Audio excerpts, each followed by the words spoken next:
I invite Comrade Sitaram Yechury to make his comment on how he looks at this whole enterprise. Thank you.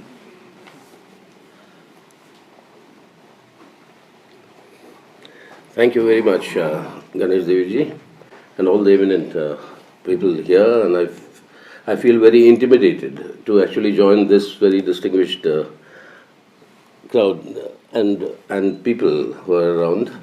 But the first thing I'd like to record is the fact that we are eternally grateful to Mr. Ganesh Devi for the initiative he's taken and to all those who have contributed to this immensely significant project.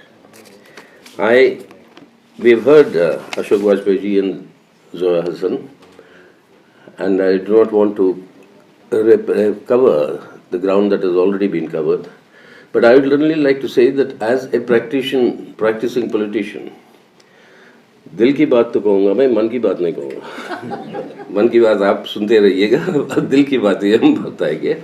So as a practicing politician, this is not happening accidentally and something that has evolved only from 2014.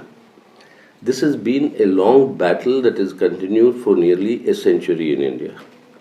And the freedom struggle that you have been speaking about threw up three streams in the decade of 1920s.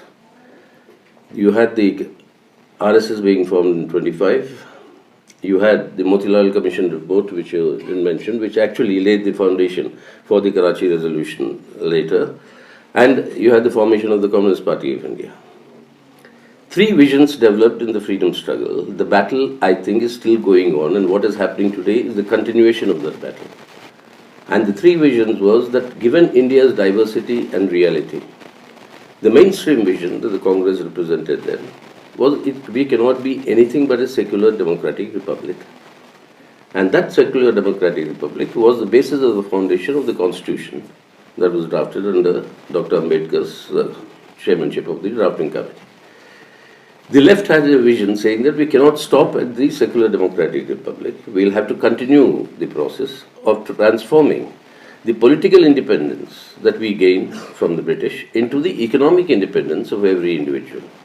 And that would mean moving towards socialism. And that element was also ingrained in the thinking of the founding fathers of our republic. But that struggle, that was the difference between the left and the Congress, but opposite, completely contradictory to these two visions was a third vision, which had a twin expression. That was that India's character must be defined on the basis of the religious affiliation of its people.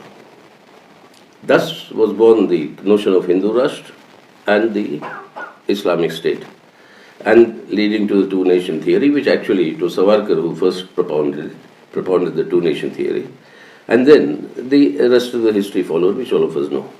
So the battle of these visions is the conversion of a secular democratic republic into a rabidly intolerant fascistic Hindutva Rashtra. The current battle that we are engaged in is actually a continuation of this struggle that is a continuum. So I think we need to place ourselves in a situation where this offensive that is coming today is an offensive which is part of a long struggle on what should define India's character as a country. And it is in that battle that this entire question of evaluating history comes into place. And that is why I think this is a tremendous, this work is of tremendous significance to actually bring together the reality that we are different, or we are a combination of various histories, various civilizations. And in fact, India, as I would have, at least from my limited knowledge, as I've always seen, is a living crucible of civilizational advance. The confluences that have come into the country continue to come, influence each other and develop our civilizational advance. Now, how does this all fit into the current political challenges that we are facing? The effort to transform this republic would mean to define or create a mindset of a certain variety of nationalism. And that is where what Ganesh Deviji pointed out of the dangerous implications of eugenics that is given and the parallels that you draw. Because this conception of the Hindu or Hindutva Rashtra, as they go it, if you go through there, is based on an assertion. If you have time, I can quote to you from Golwalkar and all that he said. What is the assertion? This is what Golwalkar said in 1929, Supreme Satsang Chalak of the RSS. And he is the one who actually provided the ideological foundations for the Hindutva project as well as the organizational setup, which is now known as this Parivar. The Parivar was the one that he had set up to achieve this purpose. And what does he say very, emphatically? He says his construct of nationalism is premised on the assertion, I quote, Hindus have been undisputed and undisturbed possession of this land for over 8 or even 10,000 years before the land was invaded by any foreign race and came to be known as Hindustan, the land of the Hindus, unquote. This is a straightforward ascension. And then from there the conclusion, I quote again, the conclusion is unquestionably forced upon us that in Hindustan exists and must needs exist the ancient Hindu nation and not else but the Hindu nation, unquote. Now, if this is the reality which has to be established, then all experience, lived history, known history, all of that has to be straitjacketed in order to prove this as a fact. And that's when you have the Aryans as being internal, they were born here, etc. You had Tilak at that time who said through mapping various things, he gave the theory of the Arctic origin of the Aryans. Golwalkar's answer is, yes, at the time of Tilak, it may have been the Arctic origin, but plate tectonics had just about started coming. So he said the landmass of Bihar and UP moved towards the Arctic. And therefore the Aryans originated from here. When the landmass moves, it can't leave people hanging in the air. No? So that is why. But anyway, there's absurd logic. All sorts of things it goes on from here. And then you see the definition of nationalism. Consequently, I quote again, consequently, only those movements are truly national as aim at rebuilding, revitalizing and emancipating from its present stupor the Hindu nation. Those only are nationalist patriots who, with the aspiration to glorify the Hindu race and nation next to their heart, are prompted into activity and strive to achieve that goal. All others are either traitors and enemies of the national cause, or to take a charitable view, idiots.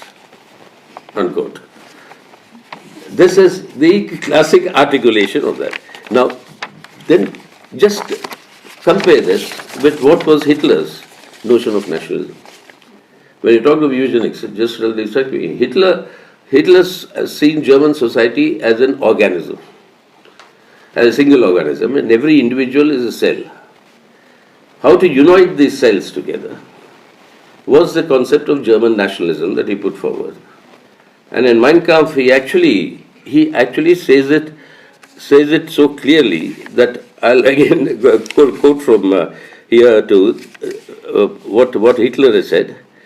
He says in this concept of nationalism, I quote, this urge for maintenance of the unmixed breed, that is of the organic society of German nationalism, which is a phenomenon that prevails throughout the whole of the natural world, results not only in sharply defined outward distinction between one species and another, the struggle for daily livelihood leaves behind in the ruck everything that is weak or diseased or wavering. And this strength is a means of furthering the health and powers of resistance in the species. Thus, it is one of the causes underlying the process of development towards a higher quality of being. Then he proceeds, if the case were different, the progressive process would cease. Even retrogression may set in. Since the inferior always outnumber the superior, The former would always increase more rapidly if they possessed the same capacity for survival and for the procreation of their kind. And the final consequence would be that the best in quality would be forced to recede to the background. Therefore, a corrective measure in favor of better quality must intervene. Unquote. So the bad cells in your body, the weak cells in your body, they have to be exterminated. And if that is the society, they exterminate the weak ones, and then what followed with the Jews and the Holocaust, etc., that came. So the conception of nationalism is so crucial to the establishment of a fascistic order. And that is something which Golwalkar also adulated. I mean, he said we should learn and profit by Hitler's experience, which he also says very, very clearly. I mean, I can quote that also if you want, but that is, I mean, it's so obviously it's all written down by him. So this adulation of Hitler and the eugenics and the race theory, and the question of today going back to 12,000 years of Indian history. I remember I was in the parliament, and ironically, I mean, my seat would be just opposite the seat of the Prime Minister at that time, 2014. His first speech in the Rajya Sabha, the maiden speech, he said, 12,000 साल की गुलामी से मुक्त करना है, ये हमारा जिम्मेदारी। 12,000 साल का मतलब कहाँ तक पहुँच रही थी?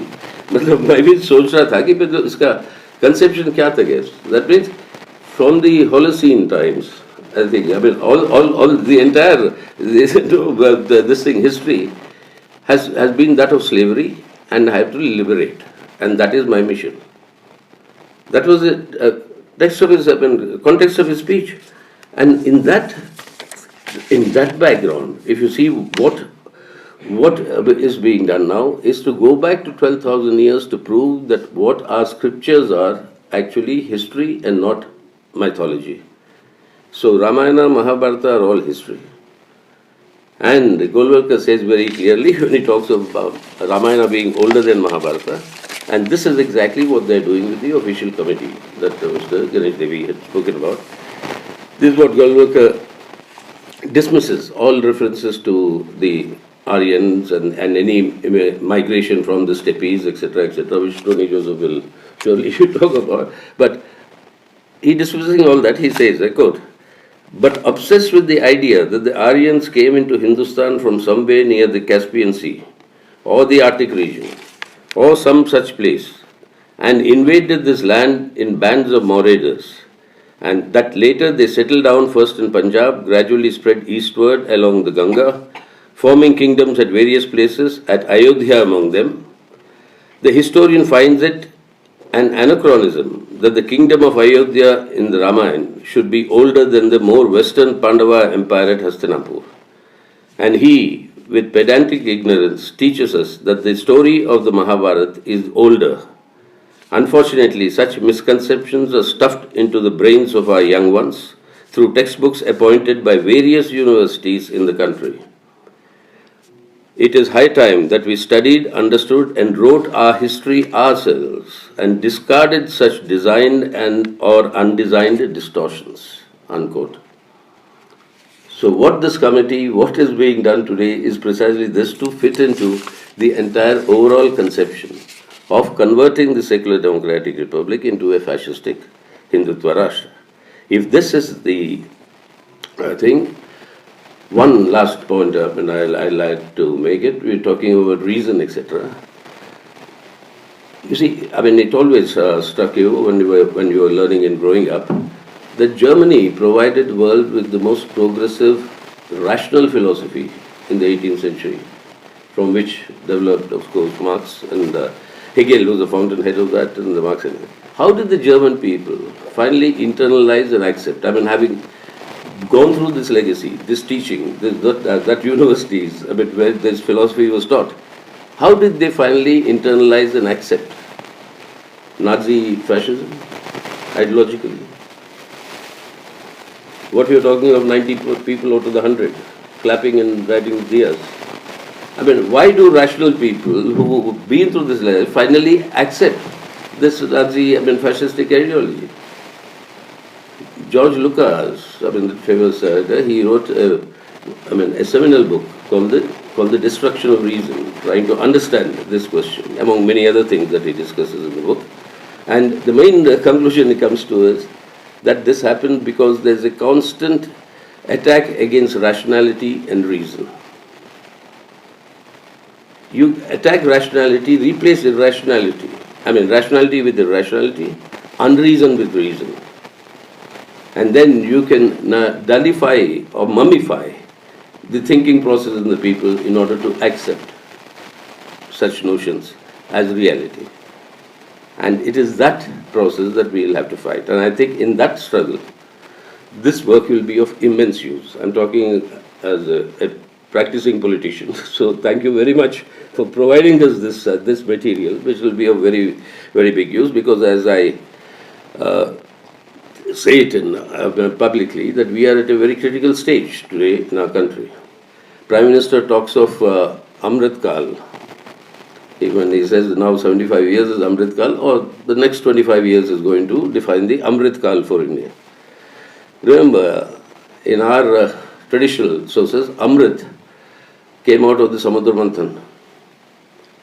अब समुद्र मंथन से पैदा हुआ अमृत और साथ साथ पैदा हुआ विष भी.